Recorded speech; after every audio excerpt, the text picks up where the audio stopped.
Hello students, इस video में मैं कंपेयर करने वाली हूँ +1 अकाउंटेंसी की 2 पॉपुलर बुक्स को, जिससे कि आप ये जान पाओगे कि कौन सी बुक आपके लिए दी बेस्ट बुक है या कौन सी बुक आपको खरीदनी चाहिए। तो चलो शुरू करते हैं दोनों बुक्स के कंपैरिजन को करना। One is by T S. Grewal and the other one is by D K. Goyal. सबसे पहले तो बात करते हैं इन दोनों की बुक की अपीयरेंस की। एज यू कैन सी ये दोनों बुक्स देखने में बिल्कुल ही सिमिलर लगती हैं। दोनों की अगर वेट और विड्थ की मैं बात करूं तो वो भी बिल्कुल सेम है। टी.एस. गरेवाल बुक जो है वो 2019 एडिशन की है, मैंने लास्ट ईयर परचेज की थी। और डी.के. गोयल बुक जो है वो 2018 एडिशन की है, ये भी मैंने लास्ट ईयर परचेज की थी, बट ये सेकेंड हैंड बुक परचेज की थी। दोनों में सिलेबस पूरा कंप्लीट है। जब भी आपको बुक बाय करनी है, अगर तो आप न्यू बुक बाय कर रहे हो वेल एंड गुड, लेकिन अगर आप पुरानी बुक बाय कर रहे हो तो आपको इस चीज़ का ध्यान रखना है कि वो उसमें जीएसटी इंक्लूड हो। और इस साल 2020 में because of lockdown I don't think so कि सिलेबस चेंज होगा, तो आप पुरानी बुक 2019 या 2018 की भी बाय कर सकते हो। बात कर लेते हैं इसके प्राइस की। Double entry book keeping book जो कि बाय टी.एस. गरेवाल है, इसका MRP है ₹610, जबकि जो दूसरी बुक है डी.के. गोयल, इसका MRP थोड़ा कम है विच इज ₹575। बात करते हैं बुक टी.एस. गरेवाल की। इन्होंने मोस्टली जो कॉम्बिनेशन यूज किया ब्लैक और ग्रे का, जो इम्पोर्टेंट पॉइंट्स है जिसको उन्होंने बोल्ड किया हुआ या जो हेडिंग्स है वो सब आपको ब्लैक कलर से दिखेंगी, ठीक है। और कुछ इन्होंने जो आगे बॉक्सेस भी बनाए हुए हैं, कुछ रेलिवेंट इन्फॉर्मेशन जो बार बार बतानी होती है उसके लिए ये यूज कर रहे हैं ग्रे कलर के बॉक्सेस। अकाउंटिंग ट्रीटमेंट भी आपको ग्रे कलर के बॉक्सेस में देखने को मिलेगा। लेकिन जो डी.के. गोयल बुक है, इन्होंने ब्लू और ब्लैक का जो भी हेडिंग्स होंगी वो आपको इसमें ब्लू कलर में देखने को मिलेंगी। As you can see blue colour objectives of accounting, उसके बाद आगे जो पॉइंट्स हैं और जो बॉक्सेस भी हैं जिसमें इंपॉर्टेंट इन्फॉर्मेशन अगर वो शेयर करना चाह रहे हैं या फिर जो भी अकाउंटिंग ट्रीटमेंट है उसके लिए इन्होंने ब्लू कलर के बॉक्सेस को यूज किया। Let's discuss contents. As you can see in first book which is by T S. Grewal there are 22 chapters. So basically इन्होंने पूरे सिलेबस को 22 चैप्टर्स में कवर किया हुआ है, ठीक है। जो दूसरी बुक है that is by D K. Goyal, ये वाली, इन्होंने टोटल 27 चैप्टर्स में सिलेबस को कवर किया हुआ है। Reason being T.S.. गरेवाल में कुछ चैप्टर्स ऑलरेडी इन्होंने चैप्टर्स के अंदर ही टॉपिक्स के रूप में इंक्लूड कर लिए हैं, लेकिन इस बुक में जैसे कि आप देख पा रहे हो मैंने कुछ चैप्टर्स को सर्कल किया हुआ है। ये सारे चैप्टर्स आपको इस बुक में भी मिलेंगे, लेकिन वो टॉपिक्स के रूप में आपको चैप्टर्स के अंदर मिलेंगे, लेकिन इन्होंने उसको अलग से चैप्टर बनाकर एक्सप्लेन किया हुआ है। जैसे कि सबसे पहले बात करते हैं डबल एंट्री सिस्टम की। As a topic this is very important, ठीक है। इसी के ऊपर हमारी पूरी अकाउंटिंग बेस्ड है। टी.एस. गरेवाल में इन्होंने इस टॉपिक को फर्स्ट चैप्टर के अंदर ही एज ए इंट्रोडक्शन एक्सप्लेन कर दिया हुआ है। लेकिन अगर मैं बात करूं इस बुक की डी.के. गोयल की, इन्होंने डबल एंट्री सिस्टम के ऊपर एक नया चैप्टर बनाकर उसकी सबसे पहले इन्होंने एवोल्यूशन भी बताई है कि वो सबसे पहले जैसे कि 1494 में आई और कैसे कैसे वो डेवलप हुआ, तो ये चीज़ इन्होंने एक्स्ट्रा दी है इसमें, ठीक है। उसके बाद फिर कैसे सारी हमने इसमें अकाउंटिंग करनी है, कौन कौन से चीज़ों को फॉलो करना है, ठीक है, कौन कौन से रूल्स हैं, तो इन्होंने फुल फ्लैज एक अलग से चैप्टर बना के इसको एक्सप्लेन किया है। तो ये थोड़ा मुझे इसमें इसकी क्लासिफिकेशन करने का तरीका कुछ बेटर लगा। अब बात करते हैं थर्ड चैप्टर जो कि दोनों बुक में सेम है, theory base of accounting, accounting standards, and यहाँ पे इन्होंने इसको अकाउंटिंग प्रिंसिपल्स बोला है। बेसिकली इसमें कुछ कंसेप्ट्स हैं जो कि बहुत इंपॉर्टेंट होते हैं, आगे चल के आपको हायर स्टडीज में भी इसके ऊपर क्वेश्चन आ जाता है और अभी भी शॉर्ट नोट में आपको पूछा जा सकता है। तो इन्होंने जब इसको एक्सप्लेन किया है टी.एस. गरेवाल बुक में, इन्होंने इसको एक्सप्लेन करते वक्त इसकी एक्सप्लेनेशन शॉर्ट रखी है, जबकि इन्होंने जैसे मैं आपको दिखाऊं गोइंग कंसर्न कंसेप्ट कितनी डिटेल में बताया हुआ है, इन्होंने उतनी डिटेल में नहीं बताया। ऐसे ही हर एक कंसेप्ट को इस वाली बुक में, इन डी.के. गोयल बुक, बहुत ज्यादा डिटेल में बताया हुआ है, जो कि अच्छा है, ठीक है, क्योंकि आप ये सब चीजें फर्स्ट टाइम पढ़ रहे हो तो आपको डिटेल्ड नॉलेज होना जरूरी है। इस बुक में ऐसा नहीं है, देखिए कितनी शॉर्ट इन्होंने एक्सप्लेन किया हुआ है, फुल डिस्क्लोजर प्रिंसिपल, प्रूडेंस और कंजर्वेटिज्म, ठीक है। और यहाँ पे आपको जो एक्सप्लेनेशन है वो डिटेल में मिलेगी। एक चीज और, इस बुक में इन्होंने डिफरेंस बिटवीन भी दिया हुआ है। इसमें 2 टॉपिक्स है बेसिकली इस बुक में, accounting concepts and accounting convention. इन्होंने दोनों में डिफरेंस भी बताया हुआ है। यही इस बुक की अच्छी बात है कि इस बुक में थ्योरी के पॉइंट ऑफ व्यू से अगर मैं आपको बताना चाहूँ तो हर टॉपिक को बहुत ज्यादा डिटेल में जाके इन्होंने बताया है, बच्चों के लेवल पे आके बताया हुआ है। और डिटेल में होने से आपको ये फायदा मिल जाता है कि जब आप उसको पढ़ते हो तो वो आपको लर्न हो जाता है, ठीक है। और इसमें थ्योरी में इसमें इन्होंने डिफरेंसेस भी काफी ज्यादा कवर किए हुए हैं जो कि इस बुक में नहीं है। जो डिफरेंसेस दोनों बुक में सेम है, उसमें इस बुक में आपको देखने को वो मिलेगा कि उसमें पॉइंट्स ज्यादा हैं। जब भी 2 चीजों को अगर एक्सप्लेन किया हुआ तो यहाँ पे मैटर आपको ज्यादा मिलेगा, चाहे वो कोई भी कंसेप्ट हो, वो दोनों बुक में दी गए हो, ठीक है। लेकिन कुछ डिफरेंसेस ऐसे भी हैं जो आपको इस बुक में मिलेंगे, इसमें वो नहीं है। तो इससे क्या हो जाता है कि अगर आप ये वाली बुक बाय करते हो तो आपकी टीचर ने मान लो इसमें ज्यादा डिफरेंसेस है तो वो कोई भी क्वेश्चन उठा के आपको डाल सकती है। अगर वो वैसे तो हर टीचर के पास तो एक से ज्यादा बुक होती है, तो इसमें डिफरेंसेस ज्यादा है तो वो क्वेश्चंस की उसको वैरायटी इस बुक के हिसाब से ज्यादा मिल जाती है, जबकि इसमें इतनी वैरायटी नहीं मिलेगी आपको डिफरेंसेस के ऊपर। इंपॉर्टेंट चैप्टर की which is journal and it is very important chapter. Basically इसमें आप एंट्रीज को रिकॉर्ड करना सीखते हो, जो कि एक फाउंडेशन होती है हर एक कॉमर्स स्टूडेंट के लिए अकाउंटिंग को सीखने के लिए, ठीक है। तो इसमें अगर मैं बात करूँ टीएस गरेवाल वाली बुक में इन्होंने 8th चैप्टर में जर्नल एंट्रीज को एक्सप्लेन किया हुआ है, ठीक है। इन्होंने इस चैप्टर को 3 पार्ट में डिवाइड कर दिया है। एक बार तो सिंपल जर्नल समझाया उन्होंने, फिर जीएसटी की एंट्रीज को कैसे पास करना है वो समझाया है, ठीक है। जीएसटी की इंट्रोडक्शन दी है और उसकी एंट्रीज को कैसे पास करना है ये इन्होंने इस तरीके से इसको समझाया है। तो अगर मैं आपको दिखाना चाहूँ जर्नल एंट्रीज, जो कि हर एक बच्चे के लिए एक बेस है अकाउंटिंग का, इन्होंने इसकी 10th इलस्ट्रेशंस को सॉल्व किया है और हर तरीके की एंट्री को भी इन्होंने इसमें एक्सप्लेन कर दिया है, ठीक है।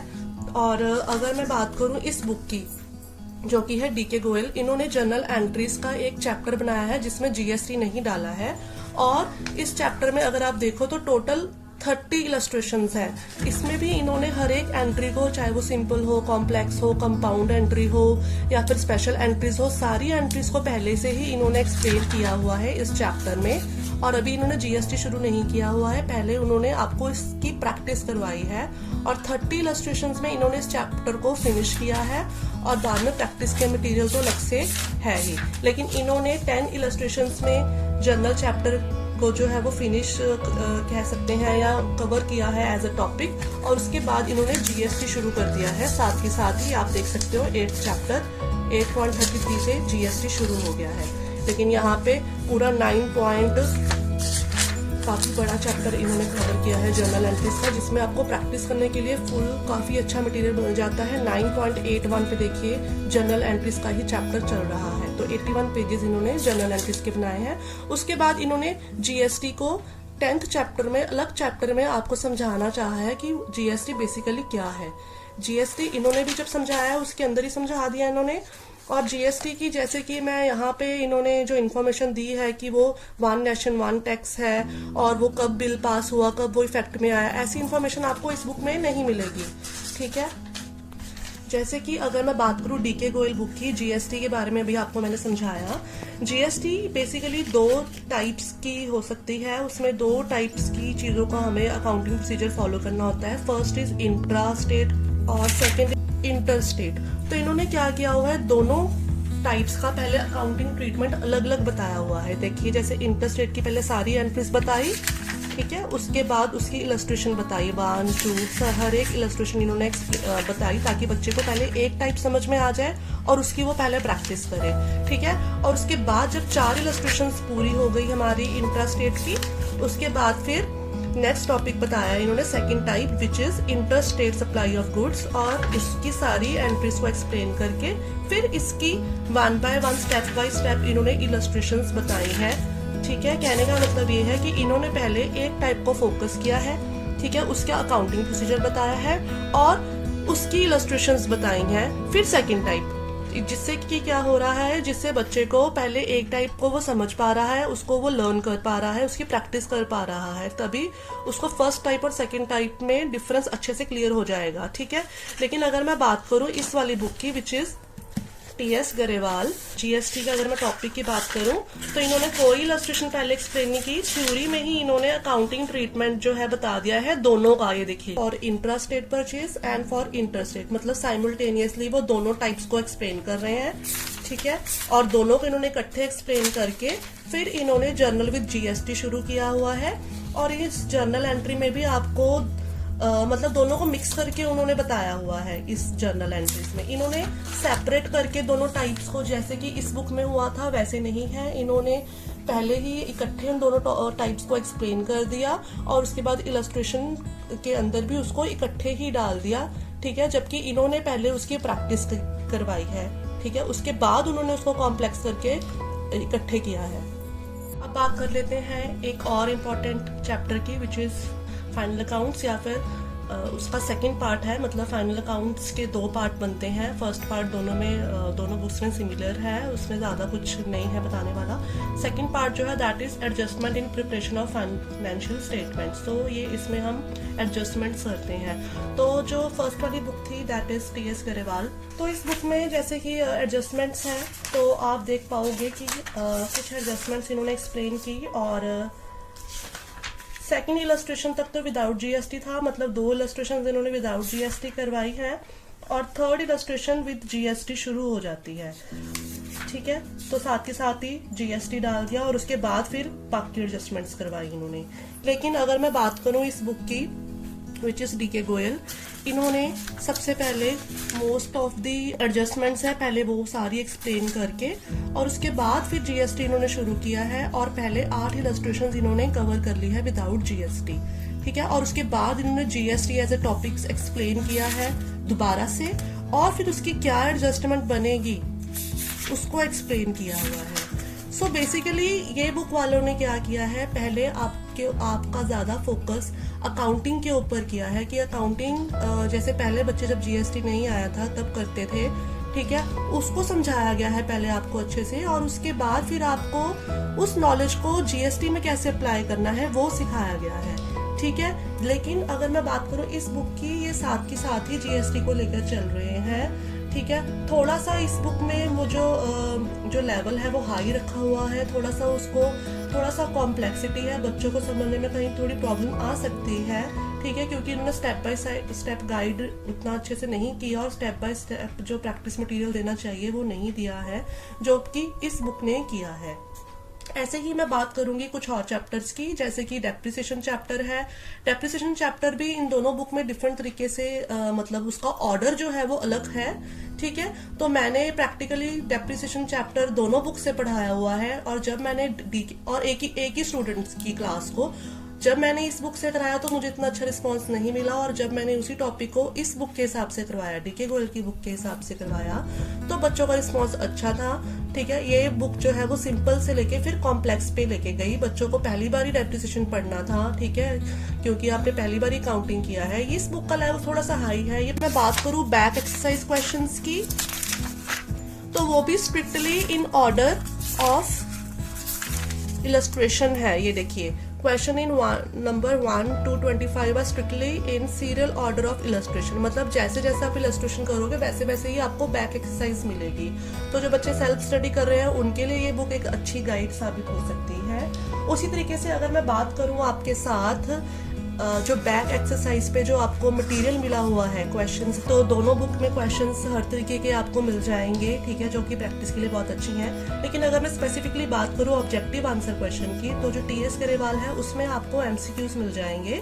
ठीक है, काफी एमसीक्यूज मिल जाएंगे आपको और वेरी शॉर्ट आंसर और प्रैक्टिकल लॉन्ग आंसर, आपको हर तरीके के क्वेश्चन इसमें मिलेंगे। HOTS higher order thinking skill questions भी मिलेंगे। और अगर मैं बात करूं आपके साथ डी.के. गोयल बुक में, इसमें आपको ऑब्जेक्टिव आंसर क्वेश्चन में भी वैरायटी मिलेगी, जैसे कि आपको इसमें ट्रू एंड फॉल्स मिलेंगे। ठीक है, आपको इसमें एमसीक्यूज भी मिलेंगे। ठीक है, ये देखिए एमसीक्यूज भी हैं इसमें। फिलअप्स भी हैं कुछ चैप्टर्स में। तो ऐसे में होता क्या है, अब आपका जो न्यू पैटर्न है क्वेश्चन पेपर का, उसमें आपको फर्स्ट 20 क्वेश्चंस जो है वो ऑब्जेक्टिव बेस्ड क्वेश्चंस हैं। तो मोस्टली उसमें एमसीक्यूज ही हैं, लेकिन जब टीचर एमसीक्यूज का पेपर बना रही होती है तो कई बार उसको उतने नहीं मिल पाते, तो कई बार फिलिप्स को कन्वर्ट करना चाह रही होती है या फिर वो ट्रू एंड फॉल्स को कन्वर्ट कर देती है एमसीक्यूज में। तो इसमें आपको ज्यादा वेराइटी मिलेगी। फिर आपको सजेशन है, अगर आपकी टीचर ने आपको टीएस गरेवाल बुक लगाई है तो आप डेफिनेटली यही बुक परचेज करो, क्योंकि टीचर एक रिस्पॉन्सिबिलिटी लेती है बच्चों को पढ़ाने की, ठीक है, उस बुक से समझाने की। तो आप उनकी बात सुनिए, ठीक है। लेकिन फिर भी अगर आपके किसी फ्रेंड के पास डीके गोयल बुक होगी तो आप डीके गोयल की जो बैक एक्सरसाइज क्वेश्चंस हैं वो आप एक बार जरूर नजर मारना, क्योंकि टीचर जिस बुक से आपको पढ़ा रही होगी क्वेश्चन पेपर वो दूसरी बुक से ही सेट करेगी। और अगर आपके पास ये बुक है फिर तो आपको मतलब दूसरी बुक पे जाने की जरूरत नहीं, क्योंकि इस बुक में बहुत मटेरियल आपको मिलेगा। बात कर लेते हैं प्रोजेक्ट वर्क की। प्रोजेक्ट भी एक बहुत इंपॉर्टेंट रोल प्ले करता है, आपकी इंटरनल असेसमेंट उसके ऊपर काफी बेस्ड होती है। दोनों बुक में प्रोजेक्ट्स के लिए आपको गाइड किया हुआ है, कुछ सॉल्व हैं और कुछ अनसॉल्व प्रोजेक्ट्स आपको दोनों बुक्स में मिल जाएंगे। लेकिन अगर मैं बात करूँ टीएस गरेवाल बुक की, तो इसमें आपको 4 प्रोजेक्ट टोटल सॉल्व मिलेंगे। देखो 4 प्रोजेक्ट 1 से शुरू हुआ, सारे सॉल्व है, ठीक है, ये सॉल्व है। और उसके बाद आपको प्रोजेक्ट एक्सरसाइज मिलेंगी, मतलब जो अनसॉल्व प्रोजेक्ट्स हैं वो उसमें आपको मिल जाएंगे 5। तो 5 अनसॉल्व प्रोजेक्ट्स हैं और 4 सॉल्व प्रोजेक्ट्स हैं, ठीक है। लेकिन अगर मैं बात करूं इसकी डीके गोयल बुक की, तो इसमें भी आपको कुछ सॉल्व प्रोजेक्ट्स मिलेंगे जो कि टोटल हैं 10 प्रोजेक्ट्स आपको इस बुक में सॉल्व मिलेंगे, ठीक है। और अगर मैं अनसॉल्व प्रोजेक्ट्स की बात करूं तो वो है 8 प्रोजेक्ट्स अनसॉल्व है। तो इस बुक में फिर से वैरायटी प्रोजेक्ट्स को लेकर भी ज्यादा है। जैसे कि अब हमने दोनों बुक के फीचर्स को डिटेल में जान लिया है, किस तरीके से उन्होंने सिलेबस को कवर किया है, हर चीज को हमने डिटेल में जाना। चीजें हैं जो इंपॉर्टेंट चीजें थी वो मैंने आपको एक्सप्लेन करने की कोशिश की है इस वीडियो में, ठीक है। दोनों में से कौन सी बेस्ट बुक है? दोनों बुक अपनी अपनी जगह बेस्ट है, ठीक है। कोई ट्यूटर है जो आपको पढ़ा रहा है या आपकी टीचर है जो बुक आपको वो कह रही है, पहले तो आप वही बाय कीजिए, क्योंकि जब एक टीचर आपको किसी बुक से पढ़ाता है तो वो रिस्पॉन्सिबिलिटी लेता है इस चीज की कि हाँ मैं आपको वो समझाऊंगा या समझाऊंगी। लेकिन अगर आप अपने आप पढ़ रहे हो तो डेफिनेटली आप डीके गोयल बुक लीजिए, क्योंकि इसमें आपको जो कंसेप्ट है वो सिंपल से कॉम्प्लेक्स लेके जा रहे हैं, वो बच्चे के लेवल पे आके समझा रहे हैं। ये थोड़ा सा इसमें लेवल हाई है, कुछ चीजों को लेके मैंने जाना है, ठीक है। इसमें आपको ट्यूटर की जरूरत पड़ने वाली है, ठीक है। इसमें आप बगैर ट्यूटर से भी की हेल्प से भी आप कर सकते हो, ठीक है, क्योंकि वो बिल्कुल ही आपका बेस यहाँ पे वो बेसिकली स्ट्रॉन्ग कर रहे हैं। This is all for this video. I hope कि ये वीडियो आपके लिए हेल्पफुल हो। जो मैं बुक पर्सनली फॉलो कर रही हूँ और यूट्यूब चैनल में वो मैं डीके गोयल ही फॉलो कर रही हूँ, ठीक है। So that's all for this video. I hope you like it. Thank you.